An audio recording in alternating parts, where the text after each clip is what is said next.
Hello and welcome to the SciFirst MovieTalk episode. So in this episode, I'll be discussing the 2011 science fiction action sequel, Transformers Dark of the Moon, as directed once again by Michael Bay and as based once again on the popular Hasbro Transformers toy franchise.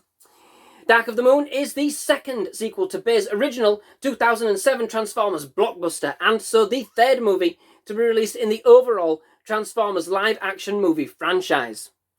Set some 2 years following the events of the last movie in the series, 2009's Revenge of the Fallen, after pushing back the Decepticons' skirmish and forcing their injured leader Megatron, as voiced by Hugo Weaving, into exile, the Autobots, as led by one Optimus Prime, as voiced by Peter Cullen, are now attached to a special task force helping to resolve human conflicts around the globe. Interesting slant on what they perceive a conflict, but for another day.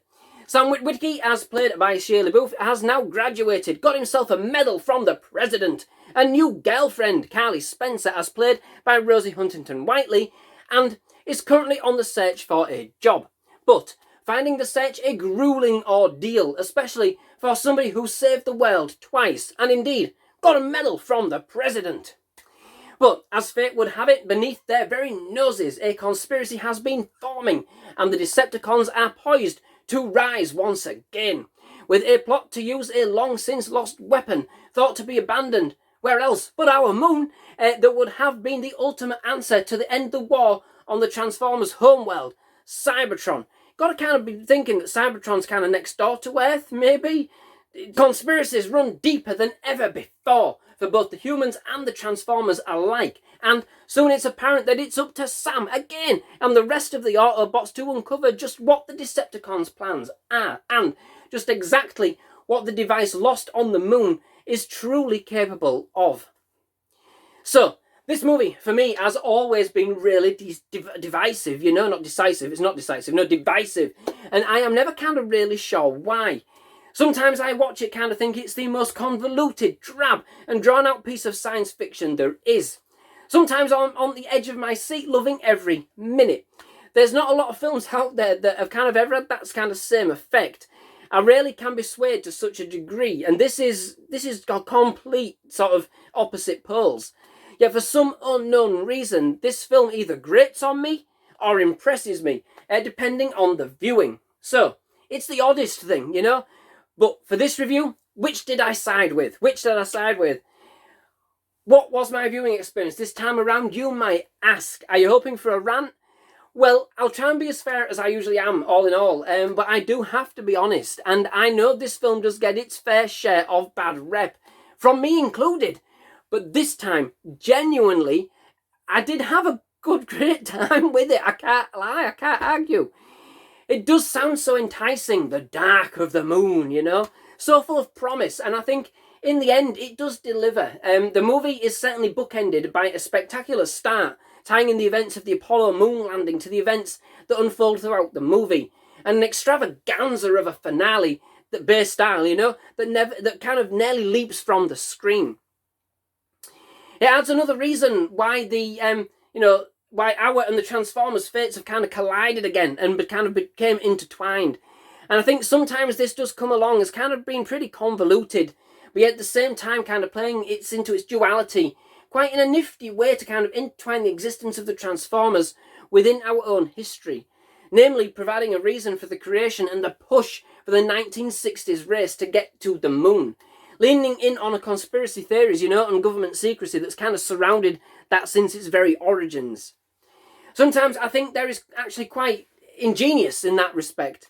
I do love the use of some of the history's classic moments to kind of bridge the story's perspective, and how this kind of relates to the activities of the Decepticons.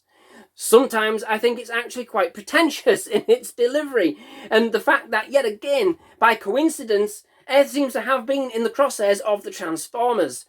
Although admittedly, there is more of kind of a link to some of the events of the first movie than it may at first seem.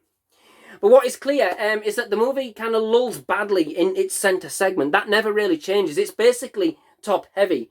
As frantic and as relentless as it may be, but this kind of leaves a gaping hole in the middle where we do have to wade through Sam's new relationship with Carly, which, quite frankly, is about the most unbelievable thing about this movie. There's simply nothing there. Zippo chemistry. For as much as Huntington-Whiteley seems to try, but all that we really want is the Transformers, Autobots, Decepticons, toasters on wheels, a breakdancing telephone, anything other than what we do end up with in the end. I mean, at this point, sorry to say, but Sam's role is almost irrelevant, and even his car knows it. Once we do get past the obviously awkward shoehorned relationship moments, it gets good. It does, and plays to what Bay does best. The action sequences are immense and dazzlingly immersive. There has been a kind of distinct increase in the level of detail and commitment to make the Transformers look as real and tangible as possible. Even more so than its predecessors, pushing the boundaries of what was technically and visually possible. Once more, we do also get an amazing array of Transformers to delight, including Sentinel Prime, the previous leader of the Autobots before Optimus, and voiced by none other than Leonard Nimoy. Let's just say that the Star Trek references that they dropped were not lost on me. Overall, yeah, still not sure why this resonates with me differently on each and every single watch, but I think all things considered, it still hits more than it misses, and once you do get past that kind of lull that sets its stall in the film's midsection, it stands up in being a pretty satisfying popcorn movie, still. The plot's probably far more convoluted than required, but I do often enjoy its more intricate story. Far more on this particular rewatch, and the addition of the kind of darker, more espionage-style elements, and it kind of had this layer of intrigue.